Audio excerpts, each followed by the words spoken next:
Assalamualaikum warahmatullahi wabarakatuh. Bagi umat Hindu yang menempati hampir 80% dari total 1,3 miliar populasi di India, sapi memiliki kedudukan yang sangat suci, dihormati, dan mendapat perlakuan istimewa. Bagi mereka, sapi betina memiliki makna yang sangat agung dan menjadi lambang dari segala bentuk kehidupan. Oleh karena itu, pemujaan terhadap sapi dapat diibaratkan seperti penghormatan terhadap Maria bagi umat Kristen. Jika Maria dianggap sebagai bunda Tuhan oleh umat Kristen, maka bagi umat Hindu di India, sapi adalah bunda kehidupan. Begitu sakralnya kedudukan sapi di India, sehingga pemerintah menerapkan aturan yang ketat dan hukuman berat terkait tindakan yang dianggap menganiaya sapi. Bahkan, pada tahun 2017, pemerintah mencoba melarang penjualan sapi untuk dipotong, menutup puluhan rumah jagal dan toko daging sapi di berbagai negara bagian. Sebagai dampak dari aturan tersebut, banyak orang di India dengan sengaja membiarkan sapi-sapi mereka berkeliaran di jalan-jalan. Banyak masyarakat meyakini bahwa melepaskan sapi untuk berkeliaran secara bebas akan memberikan kehidupan yang lebih baik atau berkat dari dewa. Akibatnya, banyak sapi di negara ini menjadi liar dan mencari makanan di daerah perkotaan ataupun pedesaan, menyebabkan masalah seperti kerusakan tanaman, kecelakaan lalu lintas, dan konflik dengan manusia. Sapi liar ini sering berkumpul di tempat pembuangan sampah, bahkan melintas santai di tengah lalu lintas dan menyebabkan ribuan kecelakaan setiap tahunnya. Pada tahun 2015, sebanyak 550 orang meninggal dunia dalam kecelakaan lalu lintas yang disebabkan oleh sapi. Antara tahun 2018 dan 2022, sapi menyebabkan lebih dari 900 kematian manusia di negara bagian utara. Beberapa pihak berwenang bahkan menempelkan stiker yang bisa menyala di dalam gelap pada sapi, agar pengemudi dapat menyadari kehadiran mereka di jalan raya pada malam hari. Dengan besarnya jumlah sapi liar di India, kita sering melihat betapa banyaknya sapi betina yang berkeliaran di jalanan, buang kotoran sembarangan, bahkan berkumpul di bahu jalan besar atau melenggang santai di jalur kereta api.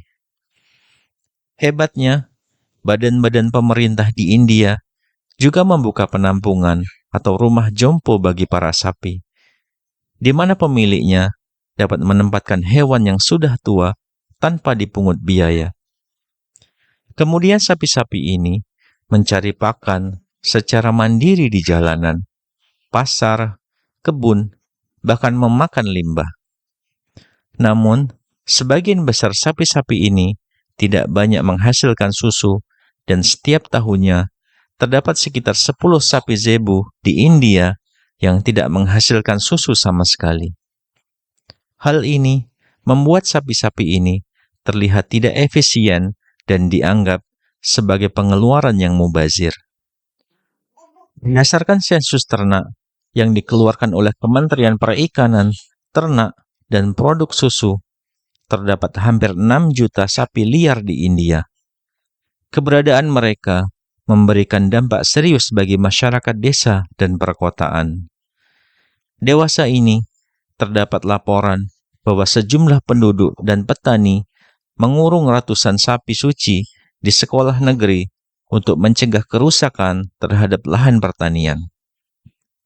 Petani lokal mengatakan bahwa jumlah sapi liar terus meningkat tajam selama beberapa tahun terakhir, dan mereka terpaksa berjaga di luar rumah saat musim dingin agar dapat mengusir sapi dengan tongkat. Besarnya makna sapi bagi pemeluk Hindu di India juga sering menimbulkan konflik dengan kelompok lain. Sebelum anak benua India terpisah menjadi India dan Pakistan, kerusuhan massal berdarah untuk mencegah pemeluk Islam membunuh sapi menjadi peristiwa tahunan yang menyertai aksi menentang terhadap penyembelihan sapi. Gelombang protes terhadap upaya penyembelihan sapi dan desakan untuk pelarangan total penyembelihannya tercatat pada 7 November 1966 hingga menewaskan 8 orang. Selain berbagai kerusuhan yang merenggut nyawa, kecintaan pemeluk Hindu terhadap sapi dianggap oleh beberapa pakar sebagai penyebab utama kelaparan dan kemiskinan di India. Beberapa ahli agronomi berpendapat bahwa menyembelih sapi yang dianggap sebagai tindakan tabu membuat status hewan hidup dalam kondisi yang mubazir.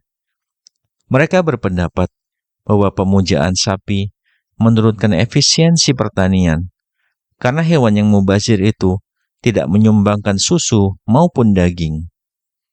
Hewan-hewan tersebut ikut bersaing dengan hewan yang berguna dan manusia yang kelaparan.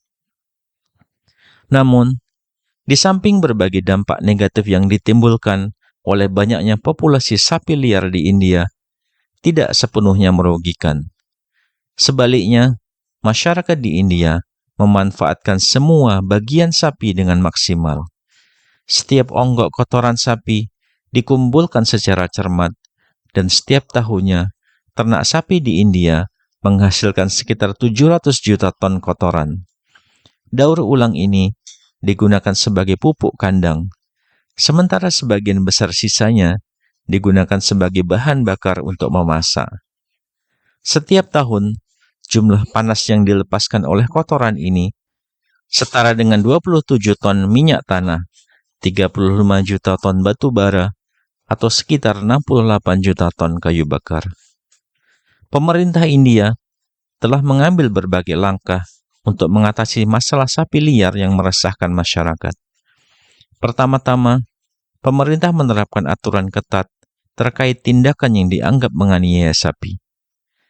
Pada tahun 2017, upaya ini diperkuat dengan usaha melarang penjualan sapi untuk tujuan pemotongan. Dengan menutup puluhan rumah jagal dan toko daging sapi di berbagai negara bagian, hukuman yang sangat berat diberikan kepada mereka yang dianggap bersalah karena menyembelih sapi, bahkan mencapai hukuman seumur hidup. Yang kedua, pemerintah juga membuka penampungan atau rumah jompo bagi sapi-sapi yang tidak memiliki pemilik jelas atau tidak diurus dengan baik. Para pemilik diberikan opsi untuk menempatkan sapi yang sudah tua tanpa dipungut biaya di tempat-tempat ini.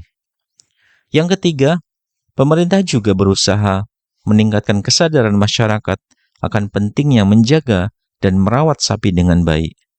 Kampanye penyuluhan dilakukan untuk memberikan informasi kepada masyarakat tentang konsekuensi dari melepaskan sapi secara bebas di jalanan. Dan yang terakhir, pemerintah terus berkoordinasi dengan badan-badan terkait dan menggandeng organisasi non-pemerintah untuk mencari solusi jangka panjang terhadap masalah sapi liar.